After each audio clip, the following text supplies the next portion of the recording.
Hi! So I recently got this puzzle through my Hoefnagel wooden jigsaw puzzle subscription. It's a stave puzzle, and on their website, there's a quote calling them the Rolls-Royce of wooden jigsaw puzzles. They're pretty pricey. A lot of celebrities like this brand, and if you look on their website, you'll see their prices are pretty much at the top end for jigsaw puzzles. They're hand-cut wooden jigsaw puzzles, which is why I'm pretty excited to get them through the wooden puzzle subscription. So the puzzles always come in the signature blue and green box with a jester design on the top. And the jester is their signature piece. There's always at least one piece cut in that shape. They also use the same green tissue inside. You can see the pieces are really thick and have a nice veneer backing. This particular puzzle is known as a teaser puzzle, which means it's much more difficult than a regular puzzle. So let's give it a try, shall we? To start, I didn't know what the image of this puzzle was, so I had to make a guess as to where to begin. I decided to pull out the blue pieces, thinking that maybe they were sky and might make a frame. I put many of them together, but still found myself with a lot of islands that didn't quite connect. So after struggling with that for a while, I decided to move on to something else.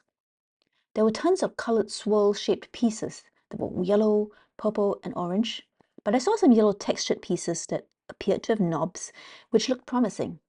I pulled those out next. Stave teasers often have a frame that assembles in the traditional way with an empty window in the center. The remaining shape pieces are color line cut and don't have any knobs, so not only are they push-fit, it's very difficult to know which pieces fit next to each other. The puzzler has to rely purely on shape, but then there are also dropout areas where parts of the wood has been removed, so the edges of two pieces might fit nicely in some parts but leave gaps. So that's the most challenging part of a teaser puzzle. In this case, the swirls interlock to form a carpet pattern. I started assembling the rest of the puzzle in the normal way, using the color and texture as a guide, though I did put together some standalone flowers that I had to set aside. Almost everything else was purple and green, and they were more like what you'd expect from a regular puzzle.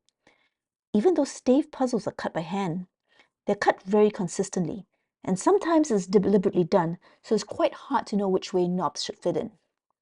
I used a handful of exterior knobs on the yellow frame to connect the rest of the puzzle. I eventually figured out that I was putting together an elephant, so that helped me make sense of the curved edges, because shaped puzzles are not easy.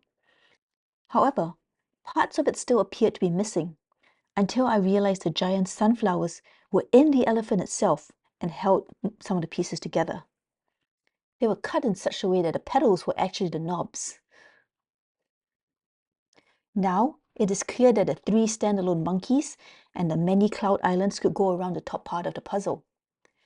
It's kind of funny that I chose to start with those pieces, but I do quite enjoy the fact that such a small piece count puzzle can create a decent challenge.